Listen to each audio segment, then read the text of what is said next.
Buenas tardes, señoras. Buenas tardes, señoras y señores. Estamos en una emisión más de Artículo 26.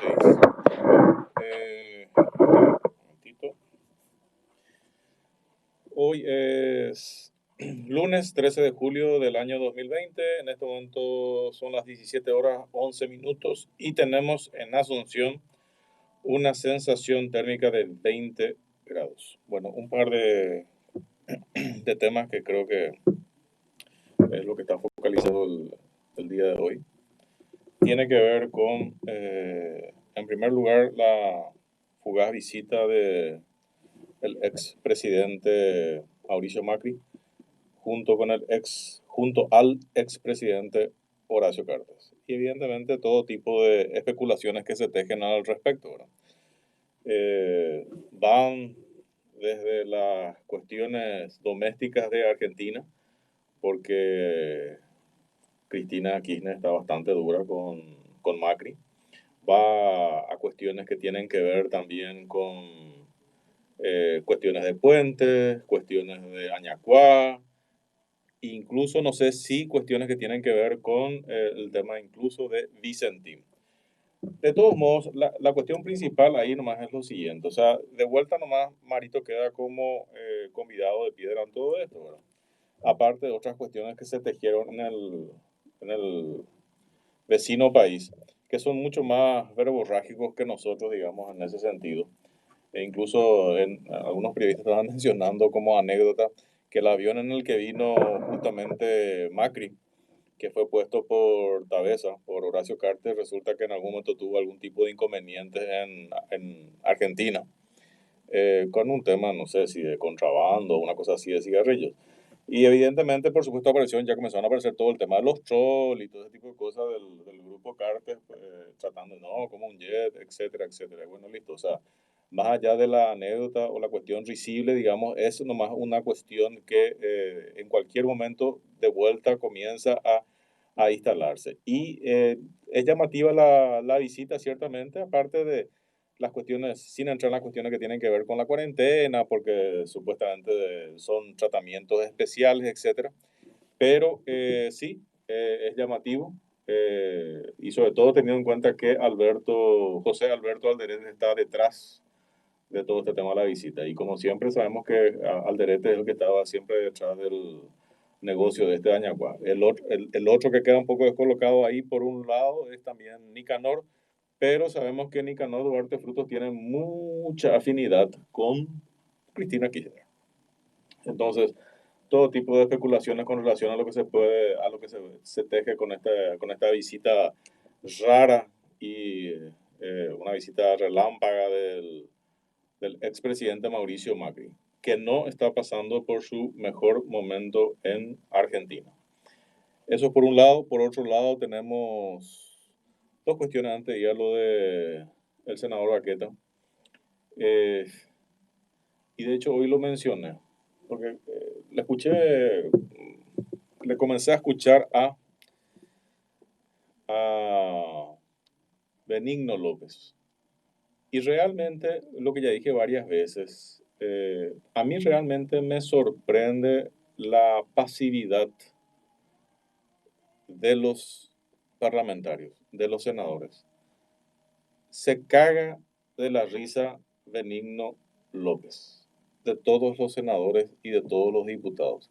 Las preguntas que le hacen no responde directamente, responde con evasivas, confunde con sus respuestas y no va al fondo de la cuestión, que es el tema de lo que pasó con el tema de la pandemia, de lo que pasó con el tema del superpréstamo que nos endeudaron de 2.000 millones de dólares y con el nuevo préstamo que quieren plantear, que supuestamente lo quieren camuflar o camuflar como simplemente con una cuestión de reactivación imperiosa. Eso es sin contar con el hecho de que resulta que en estos días, la semana pasada, trataron de meter de vuelta otro tipo de endeudamiento a través de las excusas de las MIPIMES, del fortalecimiento de FOGAPI, etcétera. Estamos hablando de 330 millones de dólares. O sea, espacio que se le deja a Benigno López es espacio para que el tipo siga endeudando al país. Morfando, sí, acá me hacen señal de morfar. Exactamente. El tema es que, o sea, y a mí me sorprende, yo creo que este tema, evidentemente el Parlamento, el Congreso perdió su protagonismo desde hace un buen tiempo, digamos, pero tiene que haber pues las individualidades que hagan la diferencia y que le expongan a este badulaque contra la pared para desenmascararlo. A mí no sé, te da rabia de repente cómo le chulea. O sea, entonces, ¿qué es lo que significa esto, señores? Significa, vamos a tratar de levantar el nivel de nuestro parlamento, porque si no se burla este tipo, se burla Benigno López de todos los parlamentarios, le chulea, le jode, le responde con evasivas, no le responde, le pregunta una cosa, responde otra cosa. Y si los parlamentarios realmente no se van a poner los pantalones largos y si realmente no van a comenzar a estudiar la lección, entonces es una locura esto. O sea, les va a seguir jodiendo y nos van a seguir endeudando. Entonces, hoy, y duele decirlo, ¿no? Pero hoy está de adorno el Parlamento. Hoy realmente no nos representan, no nos están, digamos, cobijando como tiene que ser, salvo, por supuesto, siempre raras excepciones, pero la mayoría no. Ayer inclusive, y tuve dos entrevistas interesantes ayer, con el senador Fidel Zavala y con el doctor Manuel Riera. Y estamos hablando de una cuestión importante, que es una cuestión que vamos a ir instalando.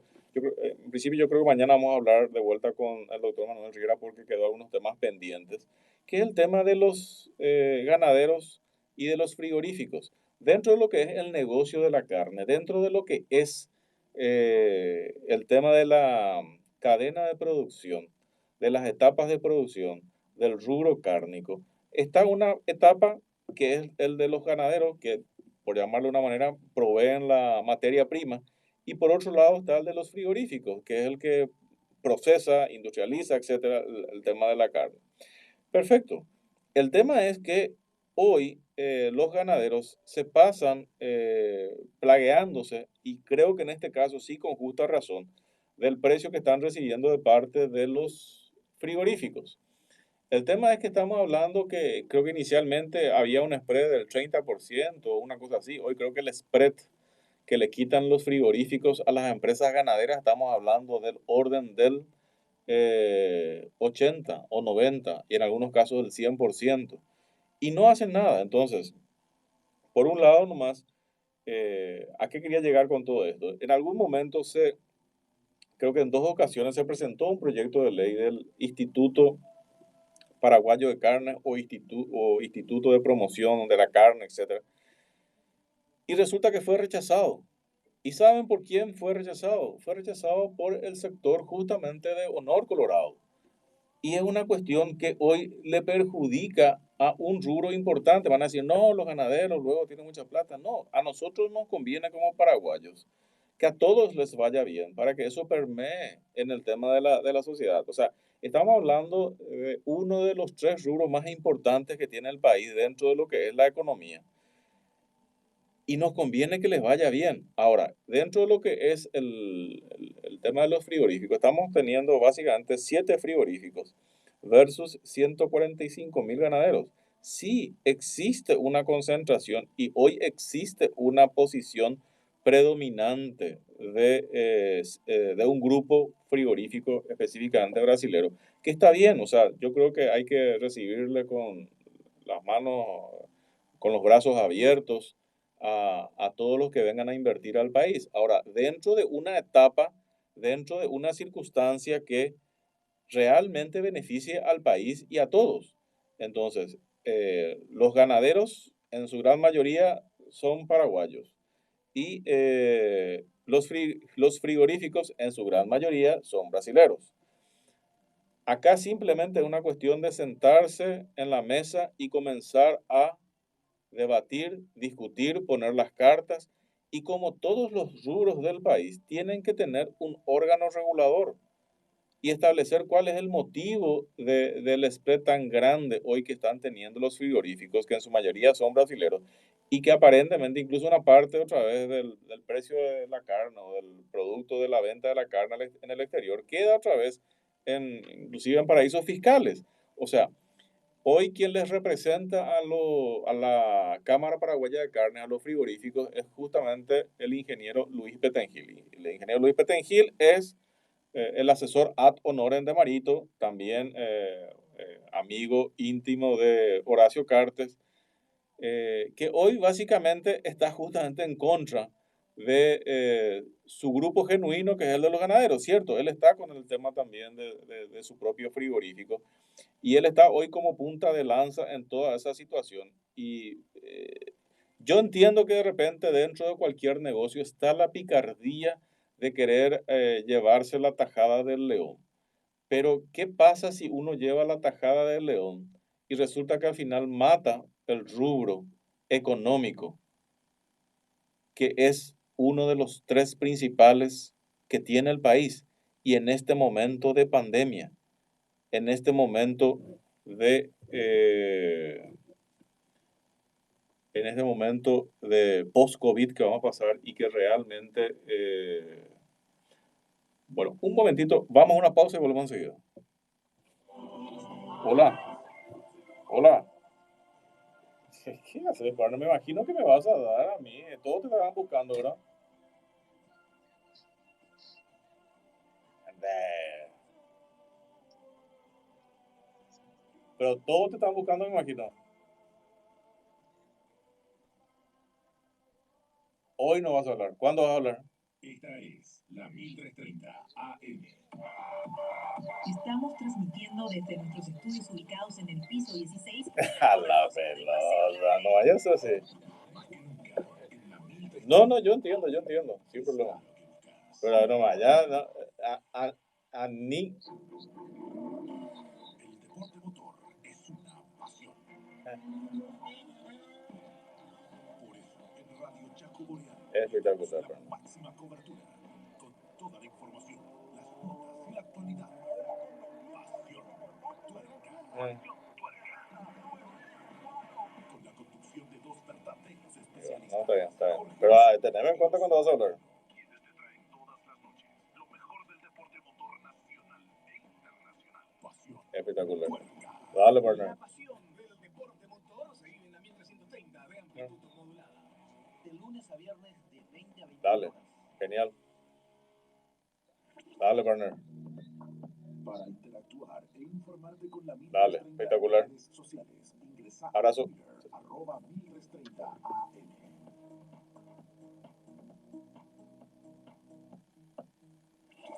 A26. Estamos de vuelta con artículo 26. Hugo Portillo continúa analizando lo que nos importa. Bueno, seguimos, estamos en el aire.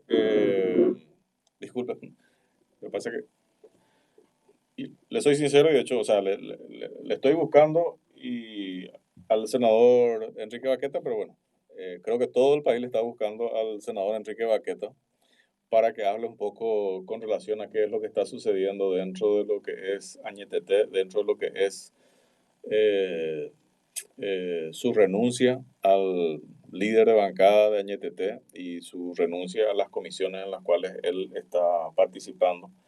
Y evidentemente, bueno, entonces voy a tener que comenzar a hacer especulaciones al respecto, ¿verdad?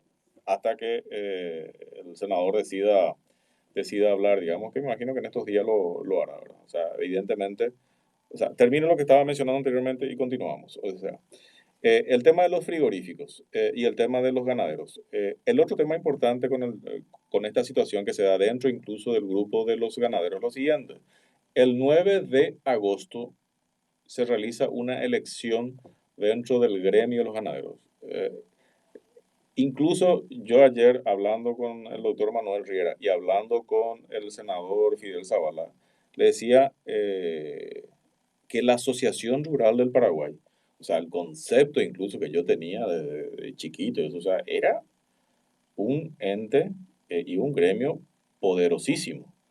Yo creo que de un tiempo a esta parte, como que se quedaron en el limbo. Y de hecho le mencioné, o sea, con total sinceridad como me caracteriza a mí, ¿verdad? Yo creo que realmente la ARP, que siempre se caracterizó por tener una posición bastante fuerte en varios aspectos, hoy están, digamos, en una posición en la cual ciertamente están golpeados económicamente porque el precio les viene bajando y los márgenes de los frigoríficos van aumentando. Pero me sorprende que no estén haciendo nada. O sea, no haciendo nada en el sentido de que en otras circunstancias, no sé, iban a estar, no sé, zapateando, pateando la mesa, gritando, etcétera. Y hoy se los ve muy callados. Ahora, dentro de un mes va a existir, se va a dar una elección justamente dentro de la ARP.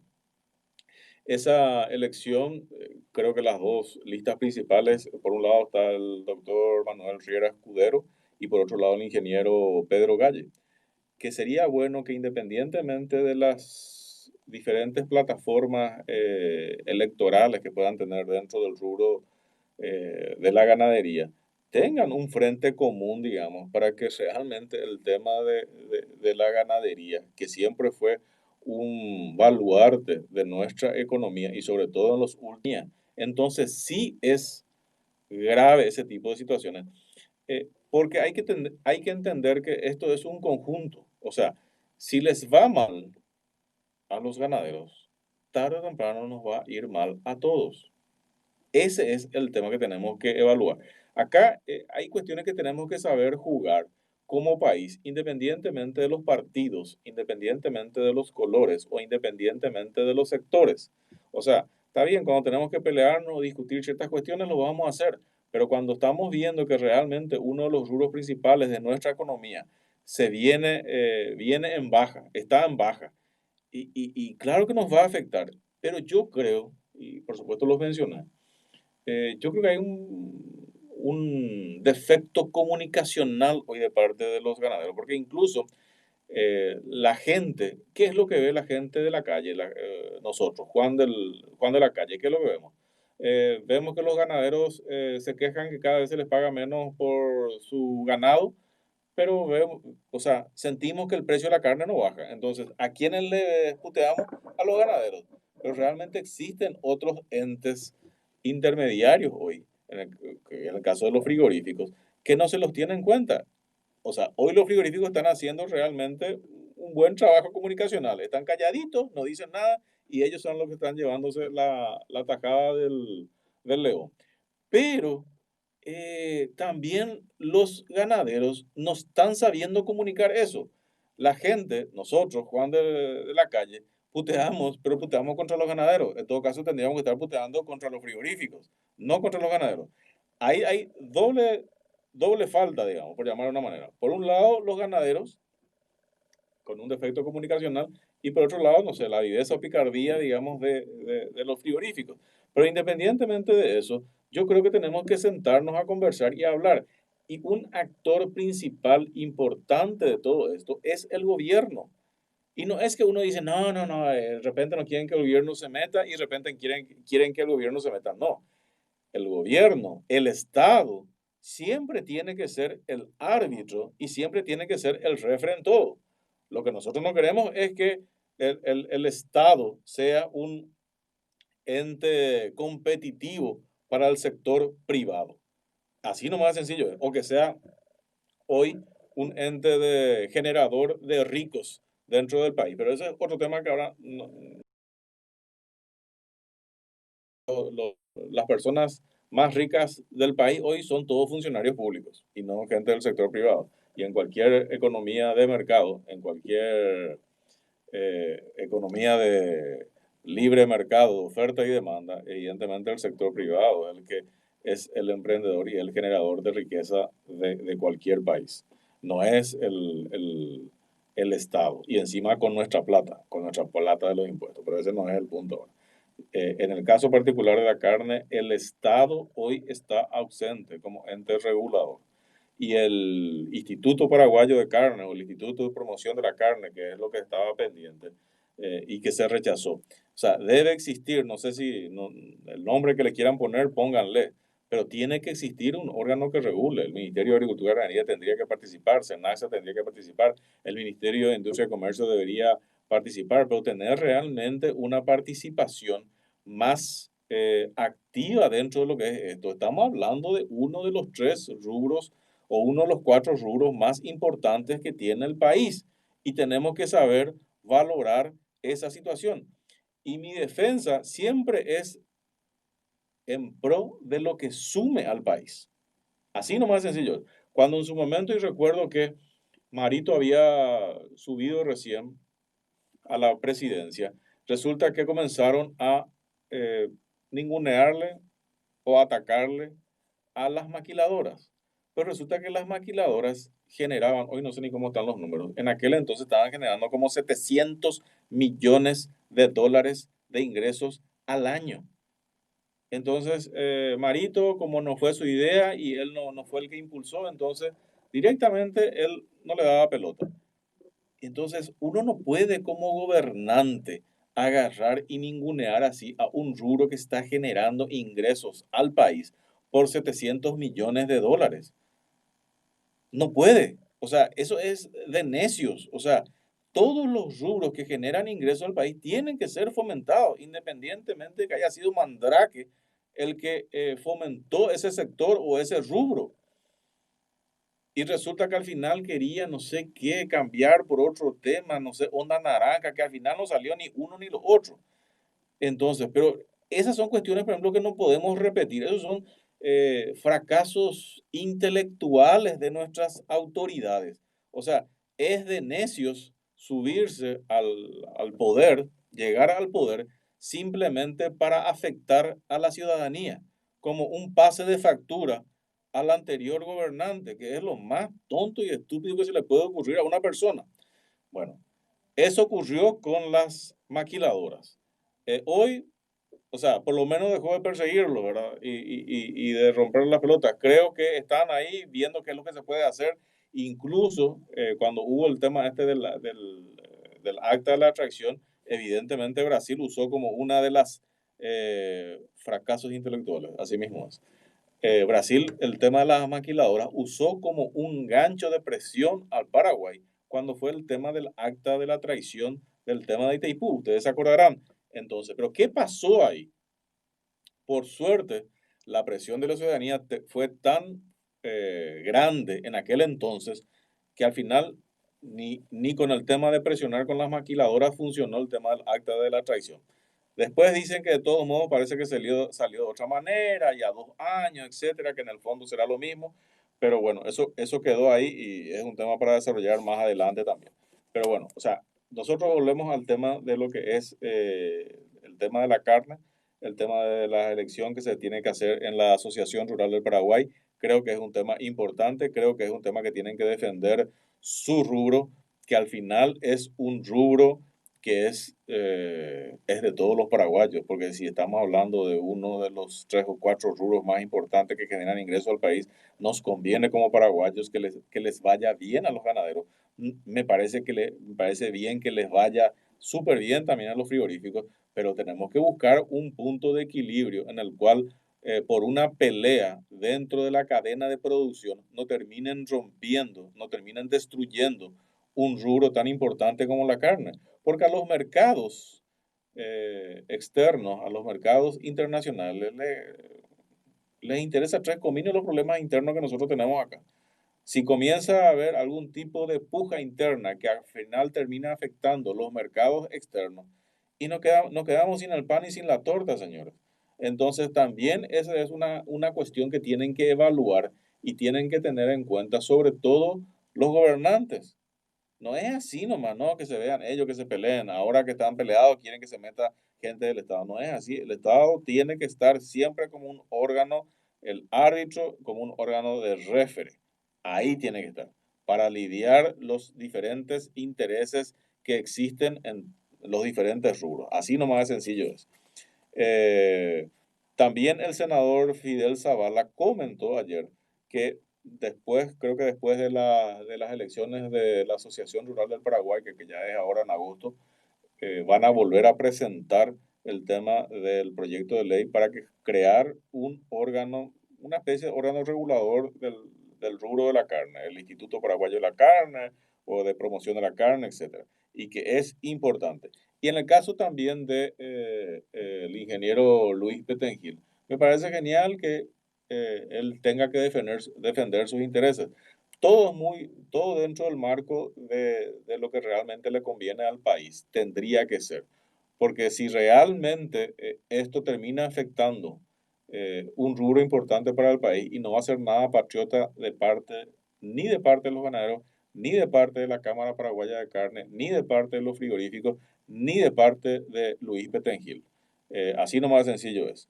Y está bien, hoy está agarrando todo, ¿verdad? Está agarrando la ganadería, está agarrando el tema frigorífico, está agarrando el tema de las obras públicas, el tema de 8A, el tema de Motangil, etcétera. Me parece genial. O sea, todos tenemos que estar contentos si les va bien a los paraguayos, pero siempre y cuando no vaya en desmedro de la población y no vaya en desmedro de la ciudadanía.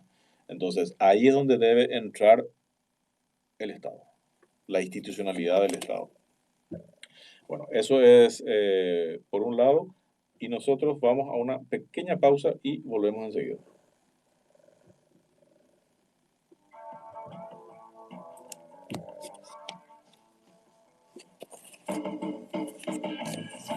Hemos compartido la actualidad y relevancia de Paraguay y el mundo con el pensamiento crítico de Hugo Portillo. Todavía no.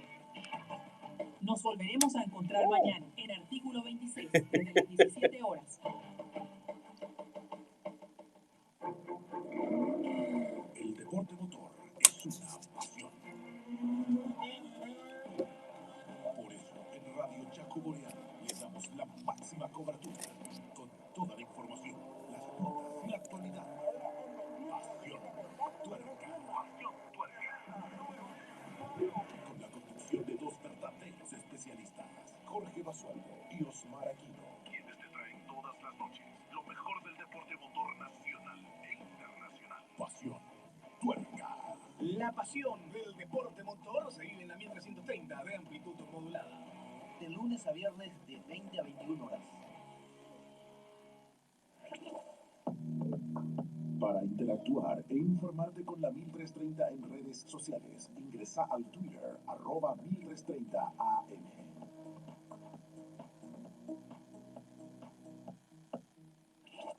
A26.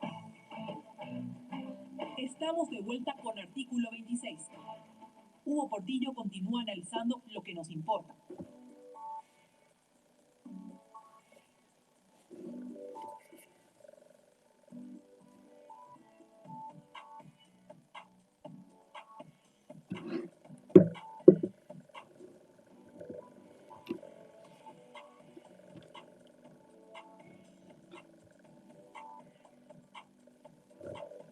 Bueno, nosotros continuamos con el artículo 26 y dos temas más que quisiera tocar que para mí son relevantes e importantes.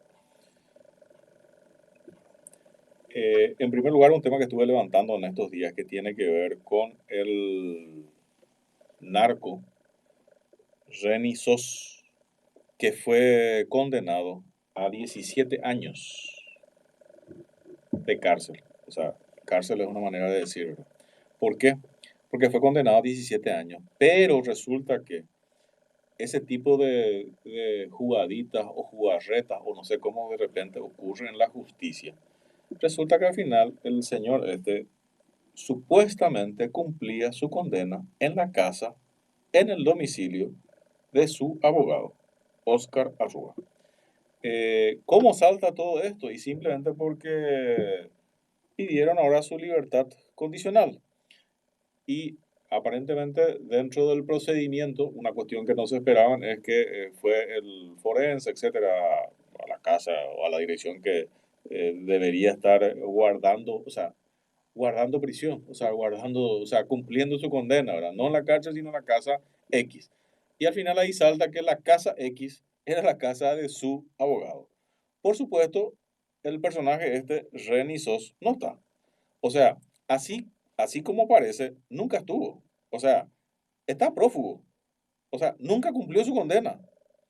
Y ahora, dentro de todo ese esquema otra vez, pide su libertad condicional. Entonces, esto parece un blooper. O sea, y de hecho yo mencioné, creo que el expediente cayó en la oficina, en la fiscalía de Rosa Heinroth. Yo hablé con la fiscala, me dice que ella no va a tener participación, creo que no va a tener intervención. Creo que el miércoles tiene que hacerse la audiencia y ella va a exponer ahí que ella no tiene intervención. Según me mencionó, ni siquiera luego tocó el tema del expediente porque ella cree que no le corresponde a ella. Y el tema nomás es que todo el expediente va de vuelta al juzgado del Guairá. Pero independientemente de eso, o sea, queda nomás picando la pelota en una cuestión así, onda llamativa. O sea, uno roba pomelo y va a la cárcel. Uno es narco y en el caso particular de Renny Sos, creo que estaban hablando de una carga de 190 kilos de cocaína. O sea, mucha plata. Eh, y nunca pasó por la cárcel. O sea, él fue condenado, todo lo que ustedes quieran, todo genial, pero nunca pisó la cárcel. O sea, hacía su condena cumplía en el domicilio de su abogado. Y así como evidentemente todos nos imaginamos, evidentemente nunca cumplió. Y ahora dentro simplemente de los trámites procesales y ese tipo de cosas, o sea, tuvo la caradurez él y o sus abogados de plantear la libertad condicional. El único tema es que no se esperaban que el forense, dentro de un procedimiento normal, vaya y le caiga en la casa. ¿Y qué pasó con eso? Se pillaron dos cosas. Uno, que la casa es del abogado. Y dos, por supuesto, no estaba. No, que salió un rato, que se fue al hospital o al sanatorio, etcétera. No está, está prófugo. Y en la clandestinidad, estando en la clandestinidad, quiere negociar su libertad condicional. Esto es una locura. O sea, y yo mencioné ya varias veces, o sea, Alberto Martínez Simón, presidente de la Corte Suprema de Justicia. ¿Qué pasa acá? ¿Qué es esto? Incluso en el caso de, que ahora justo hoy está siendo asediado por los medios y que todavía no está dando ningún tipo de entrevista, el senador Enrique Baqueta, presidente del jurado de enjuiciamiento de magistrados, también el jurado de enjuiciamiento de magistrados debería tomar de oficio este tipo de situaciones. ¿Qué es lo que pasa acá? O sea, tranquilamente un narco condenado a 17 años no se va a la cárcel, se queda o a cumplir en la casa de su abogado su condena. Y cuando se van a ver si está ahí, nunca estuvo, no existe, no está, está prófugo. Y otra vez quieren presentar en la clandestinidad, negociar su libertad condicional. Veremos qué es lo que pasa el miércoles. La fiscal Rosa Heinroth dice que ella no va a tomar intervención, que de hecho no tomó la intervención, ni siquiera luego accedió al expediente, ni retiró el expediente, ni nada por el estilo. Entonces, genial, perfecto. O sea, sería bueno ver qué es lo que sucede ahí y hacerle un seguimiento y realmente los que están en esta rosca, porque evidentemente a mí no me van a decir que esto fue un accidente, ¿verdad? O sea, es una estupidez, ¿verdad? O sea, ups, se le escapó un narco de 190 kilos de cocaína con bastante platica, y resulta que no se fue. Pero sí para el ladrón de pomelo está toda la infraestructura del Ministerio Público y de la Justicia operando a full. O sea, es una estupidez mayúscula. Bueno, otro tema que quisiera tocar, me da el tiempo, eh, tiene que ver con lo que están instalando los medios de Horacio Cartes. Y ya mencioné en estos días y voy a seguir mencionando porque creo que no está bien.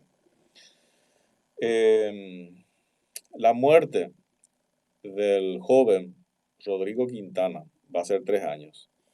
En aquellos días fatídicos, en aquellos días oscuros, eh, en el cual a toda costa se quería atropellar y violentar la Constitución Nacional. Hoy resulta que está siendo bastardeado por la gente de Horacio Cartes, por sus periodistas, por sus medios de comunicación, etc. Yo creo que hay ciertos límites en todas las actividades económicas que cada uno desarrolla. Evidentemente que todos tienen derecho a ganarse la vida como mejor les parece, ¿verdad? Pero yo creo que hay ciertos límites. En el fondo, todos los abogados y todo el entorno de Horacio Cartes y todos sus periodistas saben lo que pasó aquellos días del 31 de marzo del 2017. Y yo les digo, si no lo saben, les digo con palabras ciertas lo que fue realmente eso. Eso se llama terrorismo de Estado. Y no me desdigo de eso. ¿Y qué es terrorismo de Estado? Terrorismo de Estado es cuando el órgano, la estructura que te tiene que proteger es el que te ataca. O sea, si viene un motochorro y a base de puñal te saca tu celular, bueno, ese es un hecho punible. Ahora, si viene una manada de policías y te asaltan, te atropellan, te comienzan a disparar a mansalva, matan y desaparecen, eso se llama terrorismo de Estado. ¿A quiénes vamos a ir a llorar? ¿A quiénes vamos a ir a denunciar? ¿A quiénes vamos a ir a que nos protejan? Si viene un motochorro, voy a pedir auxilio a la policía. Ahora, si viene la policía como institución a masacrar a jóvenes, disparan, matan y desaparecen, eso se llama terrorismo de Estado. Aquí, en Estados Unidos, en Rusia, en China y en donde sea. Se llama terrorismo de Estado. Yo vi las filmaciones que están tratando de instalar ahora con relación al tema del CPU y el tema del cartucho de escopeta. Y realmente también escuché una parte las aclaraciones de Steven Patrón y tiene lógica lo que está ocurriendo, tiene lógica lo que ocurrió, digamos, porque hay que evaluar el momento en el cual estaba ocurriendo esto. No es un momento normal, así como ahora. En aquellos días eran días turbulentos. Había gente imputada, había gente apresada. Acuérdense del caso del diputado Edgar Acosta. Directamente le dispararon un escopetazo de goma a 1 metro de la cara, casi lo matan. Hubieron gente heridas, hubieron gente imputada al pedo como una actitud represiva del Ministerio Público para tratar de amedrentar a la ciudadanía. Tenemos que tener en cuenta todos esos antecedentes. Y encima la policía entra, atropella un local sin orden judicial, entran disparando, porque eso se ve en las filmaciones, matan y se mandan a mudar. Eso se llama terrorismo de Estado. ¿Qué es lo que hicieron los jóvenes? Y que yo vi. Y si uno ve todas las filmaciones y ve todas las grabaciones y uno tiene la precisión de lo que ocurrió en aquel entonces. Como realmente la policía llegó, mató y se fue. Literalmente se fue, desaparecieron. Resulta que justamente lo que trataban de hacer los jóvenes es tratar de custodiar la escena del crimen. Y se nota que pusieron sillas cerca del cuerpo muerto de Rodrigo Quintana. Y lastimosamente, esta señorita, muy desacertadamente, como era un lugar donde pasaban, y se nota que está en la zona de la escalera y la gente subía y bajaba, lo otro agarra y empuja el cartucho de escopeta. Nadie planta nada, nadie trajo un cartucho servido de escopeta o vainillas servidas y plantar en la escena del crimen. No hay que mentir. Y estamos hablando, incluso yo creo que en aquel entonces, y es un lindo tema incluso para debatir con constitucionalistas, Yo creo que en aquellos días, y cabe perfectamente lo que es el artículo 138 de la Constitución Nacional, de resistir de cualquier manera a los usurpadores, porque en aquel momento lo que se estaba tratando de hacer es justamente eso, eran usurpadores. Y le doy una vuelta a la tuerca, y acuérdense, en aquel entonces, que algunos se están olvidando. ¿Quién vino al día siguiente? Al día siguiente vino un enviado del presidente Obama directamente con un mensaje verbal para dar. Podía haber llamado por teléfono, podía haber enviado a través de su embajador de acá, no. Tomó un avión, vino, dio el mensaje verbalmente y se mandó a mudar. ¿Qué les parece que es eso? ¿Qué les parece que ocurrió ahí? Entonces hay que tratar de no mentir a la ciudadanía. Y es un tema que inclusive yo estuve tocando con cierta vehemencia, ahora un poco más tranquilo, pero estuve tocando con cierta vehemencia en su momento. Porque yo creo que todas las veces que tratamos de vulnerar y adulterar nuestra historia, no fue para bien. Tenemos el caso de Luis María Argaña, tenemos el caso de Lino Oviedo, donde realmente nos secuestran parte de nuestra historia, independientemente de lo que haya sucedido, para bien o para mal, etc. Lo peor que puede ocurrir para una nación es que le saquen su historia.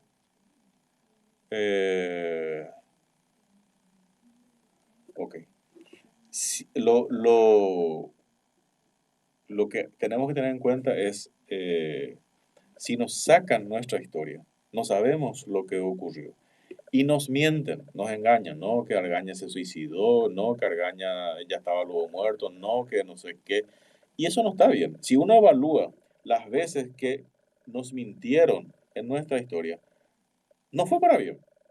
No es que, no, vamos a engañarle al pueblo porque es tonto, porque es pelotudo y no van a entender luego nada, y va a ir mejor.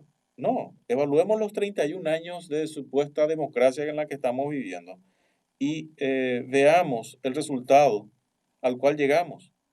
Y no llegamos a buen puerto mintiendo.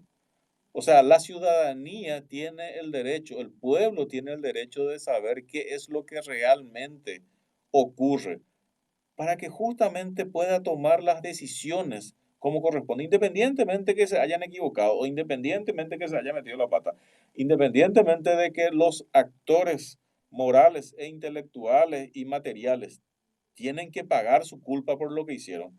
No se le puede privar al pueblo y a la ciudadanía de su historia. Y yo simplemente evalúo tres situaciones. Supongo que habrá más, o sea, tres que ocurrieron en los últimos 15 años. O en los últimos 20 años, el caso de Luis María Argaña, el caso de Lino Oviedo y ahora el caso de Rodrigo Quintana, donde de vuelta nos quieren engañar en la historia, nos quieren ocultar lo que realmente ocurrió. Y ahora, en el caso particular de Rodrigo Quintana, con toda la caterva de estos periodistas, que yo me resisto incluso de llamarlos periodistas, ¿verdad? Porque un mínimo de ética uno tiene que tener, independientemente que uno pueda tener sus puntos de vista, o su cuestionamiento, o su ideología, o su doctrina, o lo que sea. Hay un mínimo de ética que todos debemos de tener. Y simplemente ver a toda la comarca de Horacio Cartes detrás de instalar una mentira. Yo no sé cómo se verán esta gente a la mañana temprano cuando tengan que lavarse la cara frente al espejo, ¿verdad?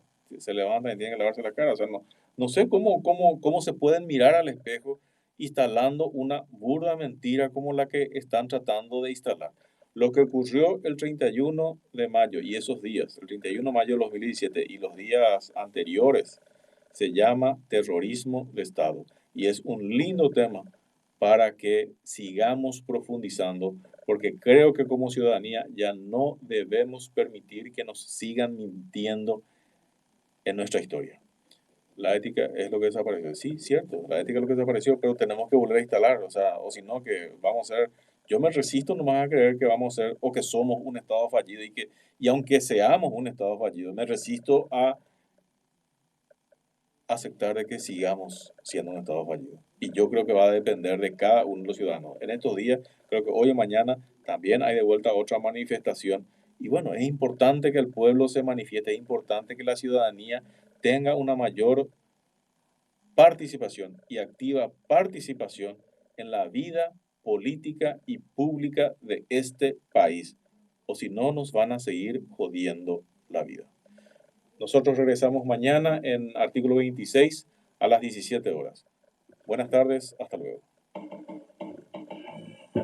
Hemos compartido la actualidad y relevancia de Paraguay y el mundo con el pensamiento crítico de Hugo Portillo. Nos volveremos a encontrar mañana, artículo 26, desde las 17 Gracias. horas.